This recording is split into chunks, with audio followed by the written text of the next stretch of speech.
Invite कर रही है सभी unmarried male and female graduates को to join flying ground duty technical and non technical branches of IAF via AFCAT entry. उससे पहले जिसे एफकेट के बारे में नहीं पता है तो एफकेट एग्जामिनेशन एक अपॉर्चुनिटी लाता है ग्रेजुएट्स और फाइनल ईयर में पढ़ रहे स्टूडेंट्स के लिए to join the Indian Air Force as a commissioned officer.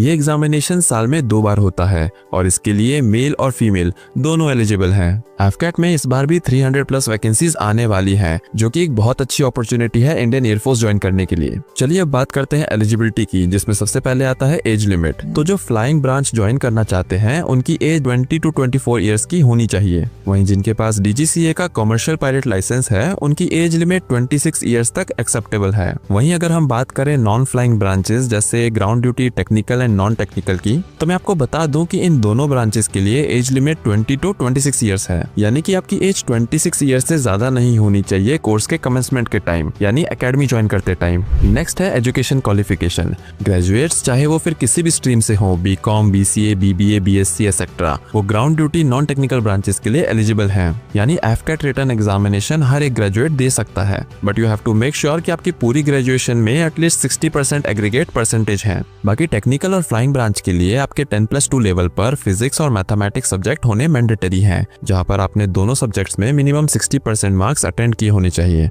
अब बात करते हैं रिटन एग्जामिनेशन की। AFCAT written examination MCQ type test होता है, which includes 4 sections, English, GK, mathematics and reasoning.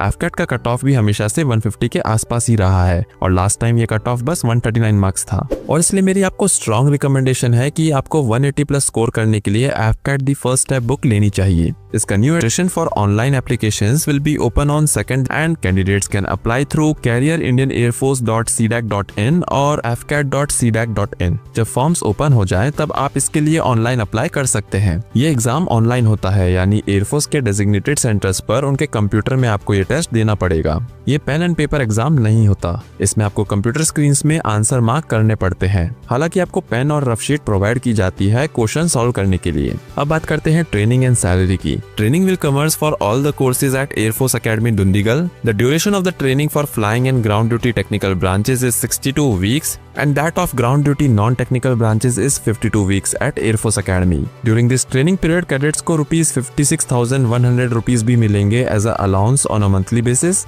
वहीं सैलरी की बात करें, फ्लाइंग ऑफिसर की एवरेज सैलरी करीब 1,10,000 पर मंथ है। To aspirants applying for this entry, I wish you a good luck and hope कि आप एग्जामिनेशन क्लियर करो and don the uniform of the Indian Air Force. जय हिंद।